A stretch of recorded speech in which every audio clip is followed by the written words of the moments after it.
Hi అండి. ఎలా ఉన్నారు? ఇవాల్టి వీడియో స్పెషల్ వచ్చేసి గురు పౌర్ణమి రోజు బాబావారి ఉత్సవాలని మీతో షేర్ చేసుకోవాలని వ్లాగ్ చేశానండి. బట్ కాస్త లేట్ అయిపోయింది. ఈ ఫుల్ వీడియో చేయడానికి నాకు కొంచెం వర్క్ ఉండడం వల్ల కుదరలేదనమాట. సో కాస్త డిలే అయిపోయింది వీడియో అనమాట. సో ఇక్కడ వచ్చేసి గురు పౌర్ణమి రోజు మార్నింగ్ మేము టెంపుల్కి వెళ్ళామండి బాబావారి దర్శనాని కోసము. ఎర్లీ మార్నింగ్ వెళ్ళాము, అంటే 8, 9 ఆ టైంలో వెళ్ళామండి. ఆ టైంలో అయితే కొంచెం క్రౌడ్ తక్కువగా ఉంటుంది కదా, దర్శనం కూడా ఫ్రీగా అవుతుందనేసి ఎర్లీగా వెళ్ళిపోయామన్నమాట. లేట్ అయ్యే కొద్దీ క్రౌడ్ ఎక్కువగా వస్తుంటారు కదా, పిల్లలు కూడా విసిగించుకుంటారండి. క్యూ లైన్లో ఎక్కువసేపు నిల్చోవాలన్నా కూడా వాళ్ళు అస్సలు ఉండలేరు కదా. సో దానికనేసి మేము ఎర్లీగా వెళ్ళిపోయాము.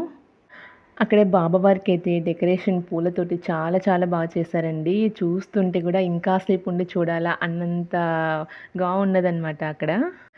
చాలా బాగుంటుంది. అలాగే పీస్ ఆఫ్ మైండ్ కూడా అనిపిస్తుందండి. ఎందుకంటే ఇక్కడ మా ఊర్లో వచ్చేసి బాబావారి టెంపుల్ ఊరి బయట ఉంటుంది కదా, ఆ వాతావరణం కూడా చాలా పీస్ఫుల్గా ఉంటుందండి. చాలా చాలా బాగుంటుంది. ఇక్కడికైతే బాబావారి ఉత్సవాలు ఏవైనా కూడా దసరా అప్పుడు కానీ, శ్రీరామనవమి టైంలో కానీ, ఇలా గురు పౌర్ణమికి చాలా చాలా బాగా చేస్తారండి ఇక్కడ. ఇక్కడ బాబావారికి గురు పౌర్ణమి పూజలు వచ్చేసి 3 డేస్ చేస్తారండి. గురు పౌర్ణమి రోజు దానికి ముందు 2 డేస్ చేస్తారండి. ఫస్ట్ డే వచ్చేసి బాబావారికి వ్రతం ఉంటుంది. సెకండ్ డే వచ్చేసి పారాయణం చేస్తారు. థర్డ్ డే వచ్చేసి గురు పౌర్ణమి రోజు కదా, ఆ రోజు కూడా పూజలు చేస్తూ ఉంటారు. ఫస్ట్ డే వ్రతానికి వెళ్ళలేదు, కానీ సెకండ్ డే వచ్చేసి బాబావారికి పారాయణం చేస్తుంటారు కదా, ఆ రోజు వెళ్ళామండి. వెళ్ళేసి బాబావారి పారాయణం చేసాము. మార్నింగ్ 8 అలా వెళ్ళాము. అక్కడ స్టార్ట్ అయిపోయేసరికి 9 అట్లా అయిపోయింది. ఫస్ట్ అష్టోత్తరం చేస్తారండి బాబావారికి, తర్వాత పారాయణం చేస్తారు. అంటే ఎవరికి నచ్చిన బుక్స్ వాళ్ళు తీసుకుని పారాయణం చేయాలన్నమాట. ఒక పెద్ద హాల్ ఉంటుంది, అక్కడే కూర్చోబెట్టి బాబావారికి ఫస్ట్ అష్టోత్తరం చేసి పూజ చేసిన తర్వాత స్టార్ట్ చేశారండి చదవడము. ఇక్కడ పారాయణం ఎలా ఉంటుందంటే, ఫస్ట్ టైం పారాయణం చేసే వాళ్ళైతే బాబావారి జీవిత చరిత్ర బుక్ ఇస్తారండి. అది కంప్లీట్ చేసేయాలి. అంటే 1 డేలోనే కంప్లీట్ చేయలేము, ఫస్ట్ టైం కాబట్టి టైం పడుతుంది. అదే సెకండ్, థర్డ్ అలా చేసే వాళ్ళైతే 1 డేలోనే కంప్లీట్ చేస్తారండి. నార్మల్గా అయితే బాబావారి జీవిత చరిత్ర బుక్ వచ్చేసి 1 వీక్లో చదవాలి అండి. అది ఎలాగో అంటే ఇవాళ గురువారం స్టార్ట్ చేస్తే నెక్స్ట్ బుధవారంకి అయిపోవాలి అండి. అలా 1 వీక్ టైంలో చేసేయచ్చు, లేదా 1 డేలో కూడా కంప్లీట్ చేసేయచ్చు అండి. నేనైతే బాబావారి జీవిత చరిత్ర కాలేజ్ టైంలో ఉన్నప్పుడు ఒక్కసారి కంప్లీట్ చేశానండి. సో దానికనేసి ఇప్పుడు వేరే బుక్ తీసుకొని చదివాను. అది నాంపల్లి అవధూత బాబావారిది అనేసి ఆ బుక్ చదివానండి. మార్నింగ్ 9 స్టార్ట్ చేసాము. తర్వాత టిఫిన్ బ్రేక్ ఒక 15 మినిట్స్, ఆఫ్టర్ లంచ్ బ్రేక్ అదొక 15 మినిట్స్. నాకు కంప్లీట్ అయ్యేసరికి ఈవినింగ్ 7 అలా అయిపోయిందండి. కంప్లీట్ చేసేసాము ఆ రోజే. సో ఇది వచ్చేసి బాబావారి ద్వారకామాయ అండి. దీనికి ముందుగా వచ్చేసి బాబావారికి దుని ఉంటుంది కదా, ఈ దునికి కూడా పూజలు చేస్తారు. అలాగే దునిలో టెంకాయ, అలాగే నవధాన్యాలు, ఆకులు అవన్నీ ఉంటాయి కదండి, రావి ఆకులు, ఎండుటాకులు, కాస్త కొబ్బరికాయ మీద నెయ్యి పోసి ఇది మనకి ఇస్తారండి. ఇక్కడ మనం తీసుకొని బాబావారి దుని చుట్టూ ఒక 5 ప్రదక్షిణలు చేసేసి అందులో వేస్తే మంచిదనేసి చాలామంది నమ్ముతారు. సో ఈ ఫెస్టివల్ రోజు ఏంటంటే, క్యూ లైన్లో వచ్చేటప్పుడు ఫస్ట్ బాబావారి దునిని దర్శనం చేసుకొని, తర్వాత ద్వారకామాయిలో దర్శనం చేసుకున్న తర్వాత బాబావారికి దర్శనానికి అనుమతిస్తారు. నార్మల్ డేస్లో అయితే డైరెక్ట్ ఫస్ట్ బాబావారిని దర్శనం చేసుకోవచ్చు. ఈ టైంలో ఇలా క్రౌడ్ ఎక్కువగా ఉంటుంది కాబట్టి క్యూ లైన్లో వెళ్ళేది ఉంటుంది కదా, సో దానికనేసి ఇలా రౌండ్ అప్ చేసేస్తారు. సో ఇలా బాబావారి ద్వారకామాయిలో దర్శనం అయిపోయిన తర్వాత టెంపుల్కి ద్వారకామాయికి మధ్యలో కాస్త ప్లేస్ ఉంటుంది. ఎవ్రీ ఇయర్ వచ్చేసి ఇక్కడ ఏదైనా ఫ్లవర్ డెకరేషన్ అలా చేసేవాళ్ళు, బాబావారి ఫోటో అలా పెట్టేసి. ఈసారి ఏంటి, ప్రొజెక్టర్ ద్వారా చిన్న వీడియోస్ ప్లే చేశారండి. దీని తర్వాత వచ్చేసి బాబావారి టెంపుల్ ఎంట్రన్స్ అనమాట ఇది. సో ఇలా కూడా చాలా డెకరేషన్ చేశారండి. చాలా చాలా నచ్చింది నాకైతే. సో ఇలాంటి టైంలో, అంటే పండుగ టైంలో బాబావారి సేవ చేయడానికి చాలామంది భక్తులు వెళ్తూ ఉంటారండి. క్యూ లైన్లో కానీ, అలాగే భోజనం వడ్డించే చోట కానీ, అలాగే దుని దగ్గర టెంకాయలు అలా ఇచ్చే చోట కానీ, వేరే వేరే చోట్ల చాలామంది సేవ చేసుకుంటూ ఉంటారండి ఈ పండుగ సీజన్లో అయితే. ఇలా టెంపుల్స్లలో సేవ చేస్తే చాలా మంచిది అంటారు కదండి. సో అదొక నమ్మకం అండి వాళ్ళకి.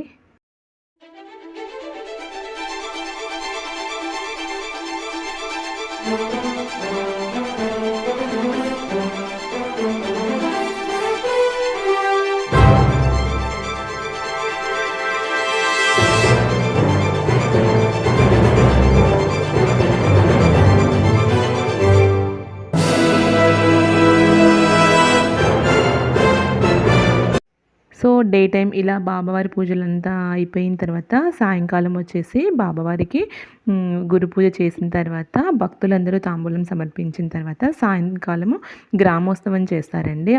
ఈ గ్రామోత్సవంలో బాబావారిని పల్లకిలో ఊర్లోకి తీసుకొని వస్తారండి. ఈ బాబావారి వెంట చాలామంది కోలాటాలు చేసుకుంటూ పిల్లలు కానీ పెద్దలు కానీ ఇలా వస్తారనమాట. కోలాటం అయితే చాలా బాగా చేస్తున్నారండి. ఇదే మెయిన్ అట్రాక్షన్ అనమాట.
సో చూసారు కదండి, ఇక్కడ పిల్లలైతే కోలాటం చాలా బాగా వేస్తున్నారండి. పిల్లలే కాదు పెద్దలు కూడా వేస్తున్నారండి. సో పిల్లల్ని ఫ్రంట్లో ఉంచారు, పెద్దవాళ్ళని బ్యాక్ సైడ్ ఉంచారండి. సో ఇది లోకల్గా ఇక్కడి వాళ్ళు వేసిన వాళ్ళు కాదు, కొన్ని గ్రూప్స్ ఉంటాయి కదా, అంటే కోలాటం నేర్పించే వాళ్ళు ఉంటారు కదండి, సో వాళ్ళ బృందం తరపున వేశారండి. పిల్లలైతే చాలా చాలా బాగా వేశారండి. చూస్తుంటే ఇంకాస్త చూడాలనిపించిందండి, అంత ఇంట్రెస్టింగ్గా ఉన్నది. సో ఫైనల్గా చెప్పాలంటే ఫుల్ గ్రాండ్గా చేశారండి ఈ గురు పౌర్ణమి ఉత్సవాలు అయితే. చాలా హ్యాపీ అనిపించిందండి. సో మన ఛానల్ని ఎవరైనా ఫస్ట్ టైం చూస్తున్నట్లయితే వెంటనే సబ్స్క్రైబ్ చేసుకోండి, పక్కనే ఉన్న బెల్ ఐకాన్ని ట్యాప్ చేయండి. నేను పెట్టే వీడియోస్ అన్నీ మీకు నోటిఫికేషన్ వచ్చేస్తాయి. ఈ వీడియో మీకు నచ్చినట్లయితే లైక్ చేయండి, మీ ఫ్రెండ్స్కి రిలేటివ్స్కి ఫార్వర్డ్ చేయండి. ఇలాంటి ఇంట్రెస్టింగ్ వీడియోస్ కోసం నా ఛానల్ని సబ్స్క్రైబ్ చేసుకోండి. నెక్స్ట్ వీడియోతో మళ్ళీ కలుద్దాం. Until then bye bye, thank you.